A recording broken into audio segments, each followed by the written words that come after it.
তোমার চরণে পড়ে থাকতে চাই, তুমি আমাকে ত্যাগ করবে না, আমাকে দূর করবে না। আসলে যদি আমরা স্বর্গে যেতে চাই, আমার ওর বিষয়ে একটা চিন্তা আসছে।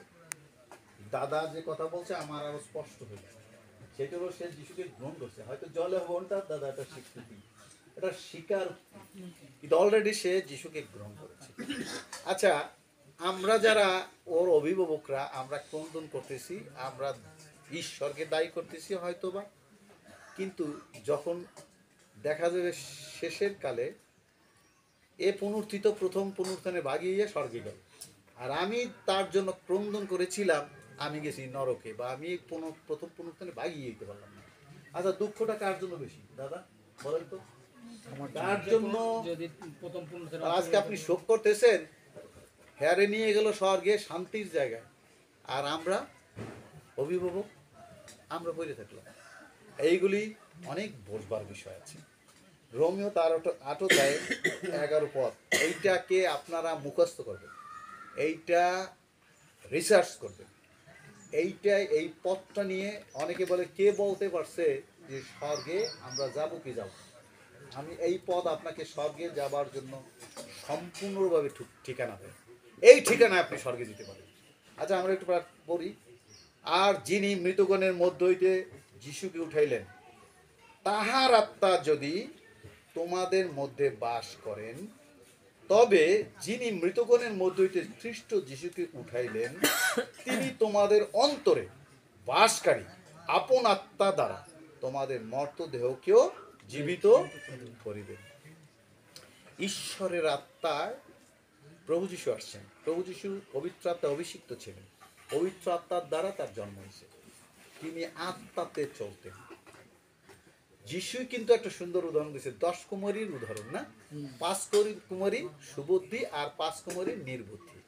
যারা তেল গ্রহণ করছিল তারা ওই বিবাহ বাড়িতে যেতে পারলো, আর যারা তেল গ্রহণ করে নাই তারা কিন্তু যাইতে পারে নাই। এইখানেই তাই বলছে, পবিত্র আত্মা ঈশ্বর প্রতিজ্ঞা করছেন এই শেষকালে মর্তমাত্রের প্রতি আপন আত্মা সেচন করবেন সকলের জন্য।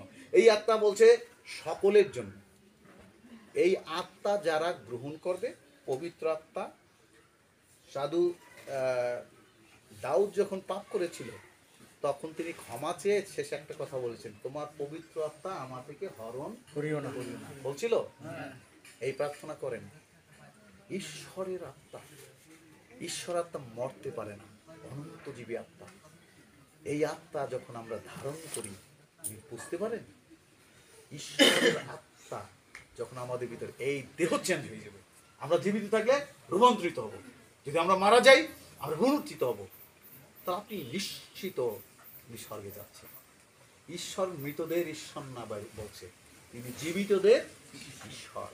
যদি ঈশ্বরের আত্মা আমাদের ভিতরে থাকে, তাহলে আমাদের হয়তো যে বলছে না, ঈশ্বরের কাছে 1000 বছর একবারে অল্প সময়, এক মুহূর্তের ব্যাপার।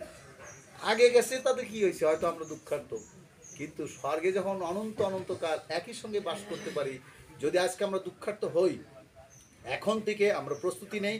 আমি শুনেছি যে এ প্রভুকে গ্রহণ করেছিল শুধু জলে অবহন নিতে বাকি, তার মানে যিশুকে গ্রহণ করাই মানে সে যিশুতে ছিল, এবং আমি বিশ্বাস করি সে যিশুর কাছে প্রথম পুনরুত্থানে সে ভাগী হবে। বরং আমরা যারা কান্না করছি আমাদের জন্য দুশ্চিন্তা, যদি আমরা তার সহভাগী না হই, ওইখানে হে অনন্ত অনন্তকাল বাসবে, আর আমি ওই যে বলছি দ্বিতীয় মৃত্যু, আমার ওই যে আঙ্কেল বলেছিল যে ওটাই দ্বিতীয় মৃত্যু, যে অগ্নিহ্রদে নিক্ষিপ্ত হবে, হতে পারে অনন্ত অনন্তকাল সেই অগ্নিহ্রদে বাস করবে, যাতনা। তাই আমাদেরকে এই মৃত্যু দেখিয়ে দেয়, আমাদের স্মরণ করিয়ে দেয়, আমাদেরকে প্রস্তুত করতে সাহায্য করে। আমার ছেলে মেয়ে অনেক সময়, আমি অনেক দিন তারা বলেছে, একদিন আমার ওই ছোট মেয়েটা বলছিল, আচ্ছা তুই জলে তুই এখনো ওই যে সাঁতরাইতে পারস না, তাহলে যদি নদীতে ডুবি ঠুবে যাস, ওই যে লঞ্চ ডুবি হয় অমুক, তো কি করবি? তো বাবা আমি স্বর্গে চলে যাবো। তার মানে তার একটা আছে যে আমি মরলেও আমি স্বর্গে, অত যুবতী, তার বিবাহই হয় না। এই এই জিনিসটা ছোটবেলার থেকে আমাদের ছেলে মেয়েদের ভিতরে ঢুকেই দেওয়া দরকার। মৃত্যু আসলে আমাদের, যদিও আমরা দুঃখার্থ হই, কিন্তু আমরা অনন্ত অনন্তকাল একই সঙ্গে আবার যাইয়ে ঈশ্বরের সাথে, তার সাথে আমরা বাস করতে পারবো। তা কই আমরা হয়তো তাকে পাইলাম না।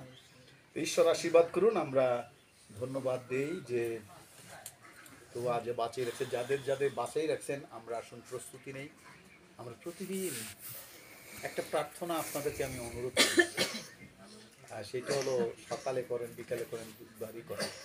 প্রভু তোমার পবিত্র আত্মা আমার অন্তরে দাও, তোমার পবিত্র আত্মা আমার থেকে হরণ করে নিও। এবং যিশুর সাথে আমরা থাকি, যিশুর সাথে থাকলে, যিশুর আত্মা, ঈশ্বরের আত্মা যদি আমাদের ভিতরে থাকে, আপনি নিশ্চিত, আপনি খ্রিস্টের আত্মা যার নাই সে কিন্তু খ্রিস্টের নয়। একদম পার্থক্য করে দিচ্ছে।